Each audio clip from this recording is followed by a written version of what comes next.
Salut à tous.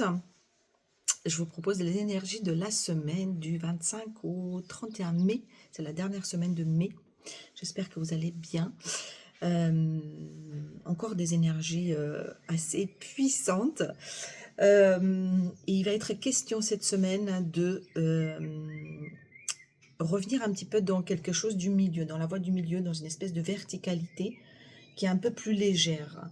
On va arrêter cette lutte. Donc cette semaine, on va être encore dans cette oscillation entre un mental très fort. On va être dans une extrême mentalisation des choses et entre un ressenti très fort. Donc c'est ces deux extrêmes en fait qui vont toujours venir se catapulter et nous faire ressentir un peu l'effet de la machine à laver.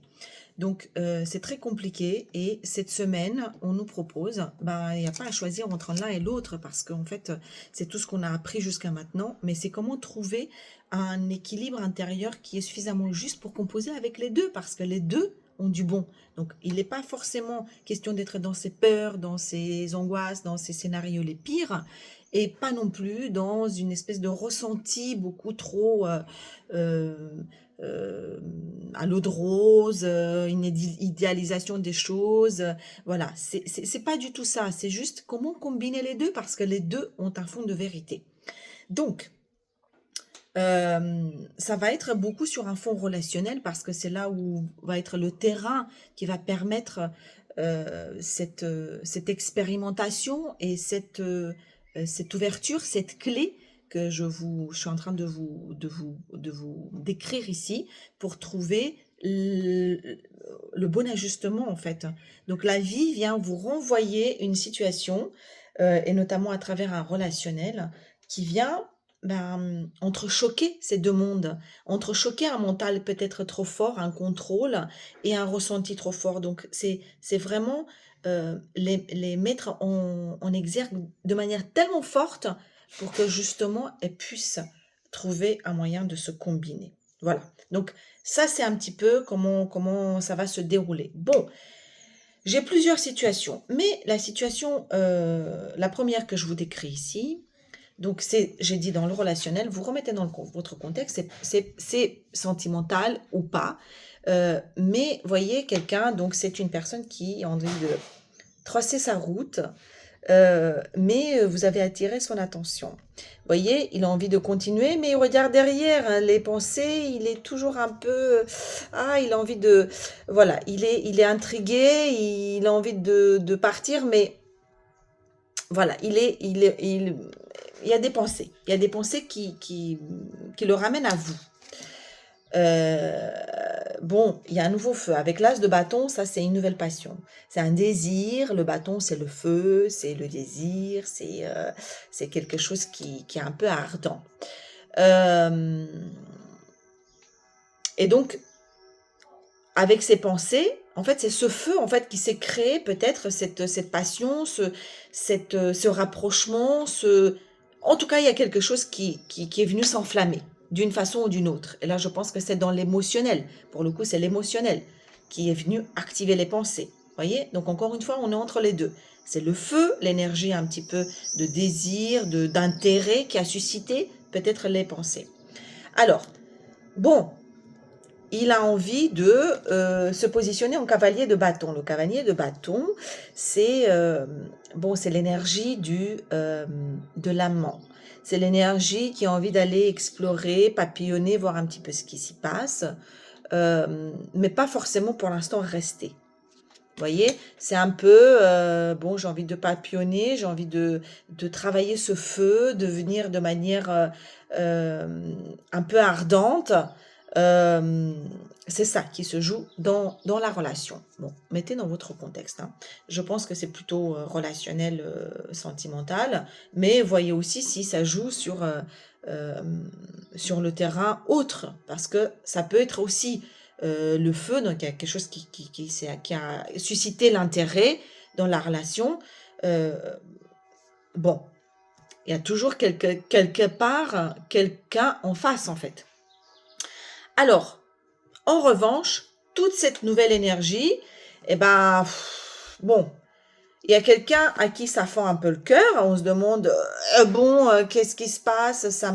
Voilà, ça vient réveiller aussi un cœur lourd. Et avec le 10 de bâton, ça donne quand même une lourdeur ou quelque chose qui est un peu, qui vient se poser, qui vient se déposer, qui est quand même pas très léger. Bon. Cette semaine, la tempérance est là. C'est le premier arcane majeur qui s'invite, qui dit, bon, hop, hop, hop, on se calme, on va aller tempérer les choses.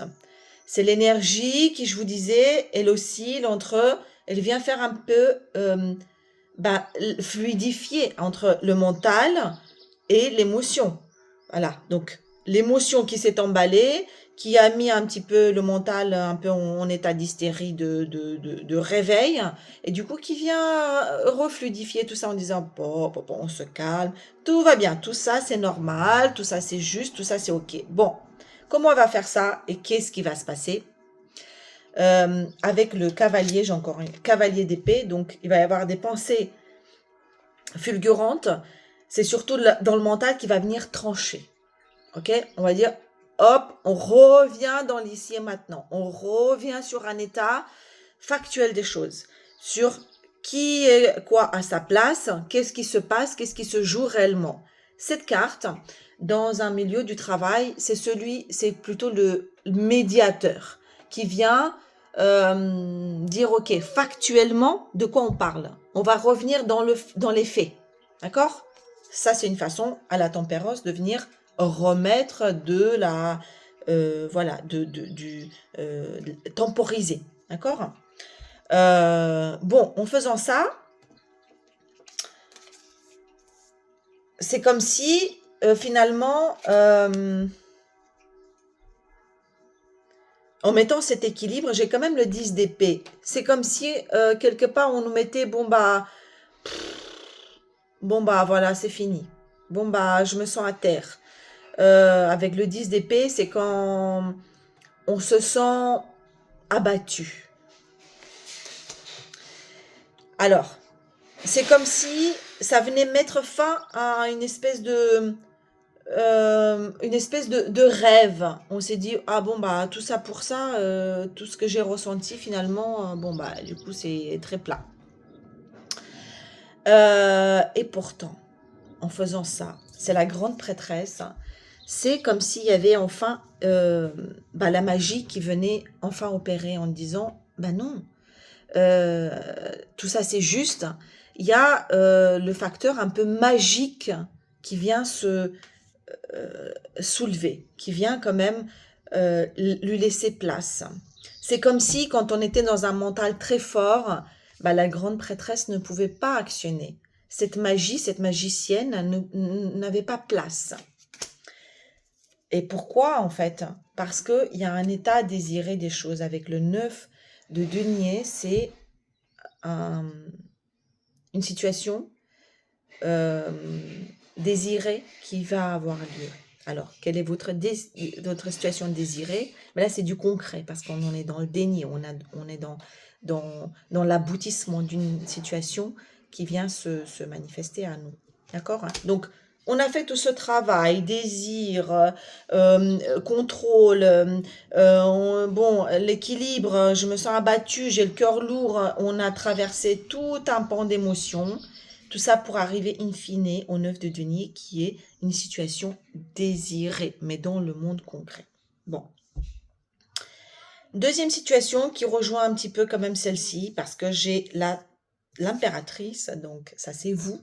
Alors bon, vous êtes homme ou femme, c'est vous revenez dans votre énergie, vous puisez dans les vraies ressources. C'est-à-dire que vous n'êtes pas quelque part accroché en haut, vous êtes dans votre énergie la plus incarnée, dans votre énergie la plus puissante.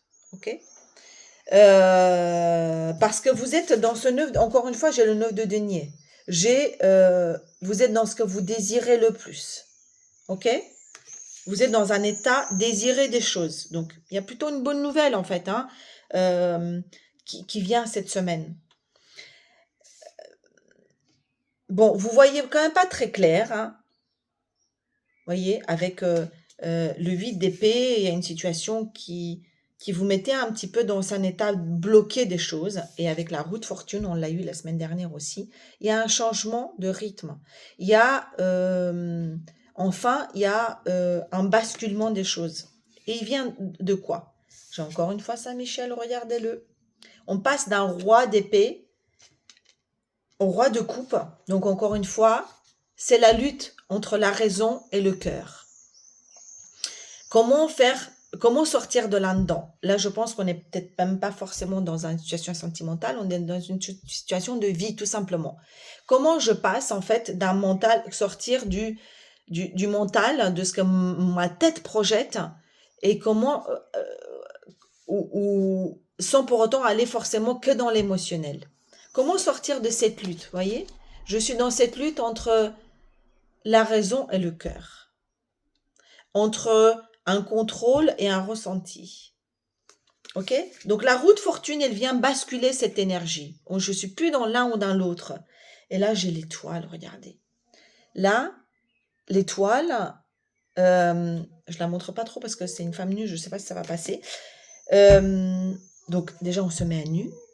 C'est une situation où on dépose tout.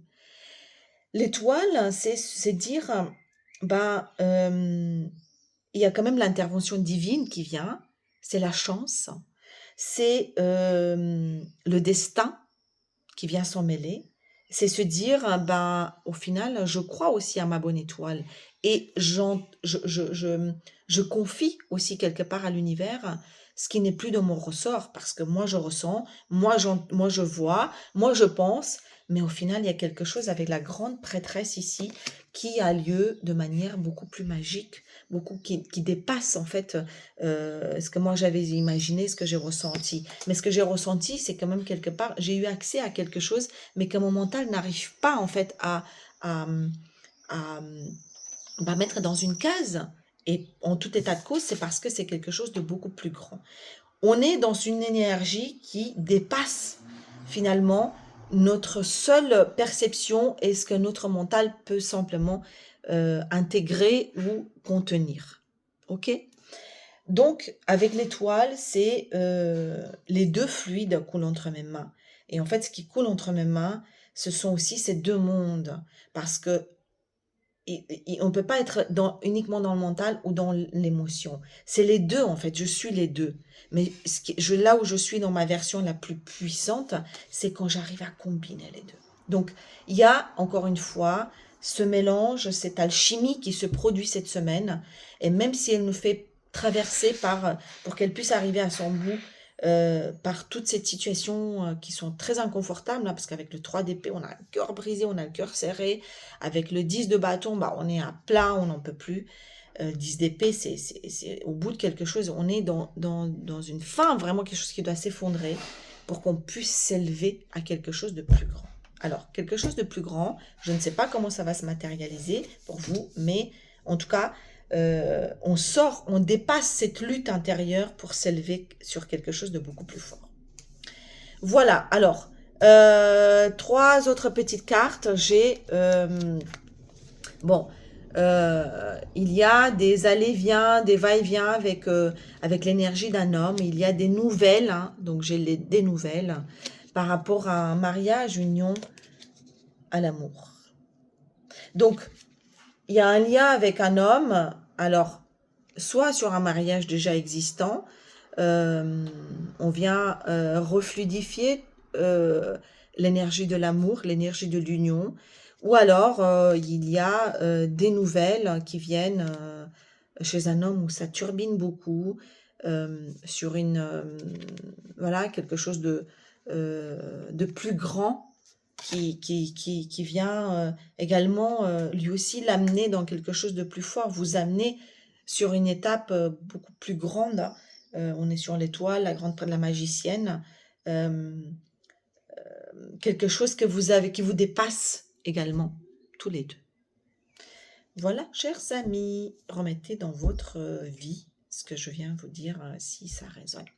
Je vous souhaite une très belle semaine de transformation alchimique parce qu'il s'agit aussi de ça, de pouvoir arriver à combiner ce processus de la manière la plus juste, la plus douce également, hein. On peut aussi l'imaginer comme ça et que le juste soit. Voilà, à très bientôt. Bye bye.